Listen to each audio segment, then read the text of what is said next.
দর্শক ৮ই মে প্রথম ধাপে উপজেলা পরিষদ নির্বাচনে ১৫২ উপজেলায় ভোট অনুষ্ঠিত হবে। আসন্ন এই ষষ্ঠ উপজেলা পরিষদ নির্বাচন ঘিরে সরগরম নির্বাচনী এলাকা। প্রতীক নিয়ে ভোটারদের দাঁড়ে দাঁড়ে ছুটছেন প্রার্থীরা, দিচ্ছেন উন্নয়নের নানা প্রতিশ্রুতি। ময়মনসিংহের ফুলপুর উপজেলায়ও নির্বাচন অনুষ্ঠিত হবে। এ বিষয়ে আরো জানাতে সেখান থেকে যুক্ত হচ্ছেন সহকর্মী বিপ্লব বসাক।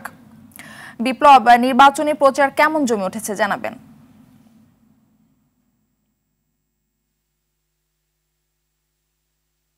উপজেলা পরিষদ নির্বাচনের প্রথম ধাপে কিন্তু ময়মনসিংহের ৩টি উপজেলায় নির্বাচন অনুষ্ঠিত হবে। অর্থাৎ আগামী ৮ মে ময়মনসিংহের ফুলপুর, হালুয়াঘাট এবং দুবাউড়া উপজেলায় কিন্তু এই নির্বাচন অনুষ্ঠিত হবে।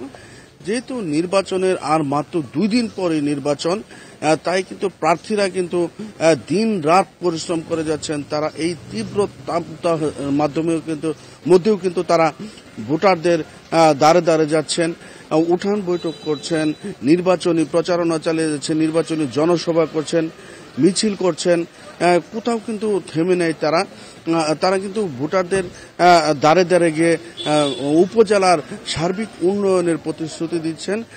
তারা ভোট চাচ্ছেন এবং যেহেতু এই উপজেলা পরিষদ নির্বাচনে সাদা কালো পোস্টারের পাশাপাশি কিন্তু তারা কালার পোস্টারও করতে পারবেন, তাই কিন্তু উপজেলাগুলিতে কিন্তু রঙিন পোস্টারে তারা ছেয়ে ফেলেছেন এবং যতই দিন গড়িয়ে আসছে তারা কিন্তু তাদের প্রচারণা আরো বেশি চালিয়ে যাচ্ছেন। বিশেষ করে তীব্র তাপদাহের কারণে কিন্তু তারা রাতে বেশি পরিশ্রম করছেন।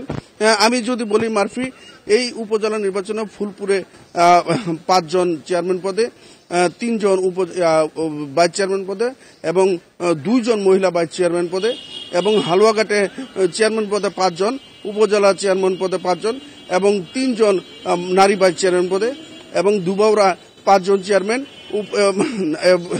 ভাইস চেয়ারম্যান ৫ জন এবং ৪ জন মহিলা ভাইস চেয়ারম্যান পদে প্রতিদ্বন্দ্বিতা করছেন। এই ছিল আমার কাছে ময়মনসিংহ প্রথম ধাপের ৩টি উপজেলার নির্বাচনী সংবাদ। মারফি, অসংখ্য ধন্যবাদ আপনাকে।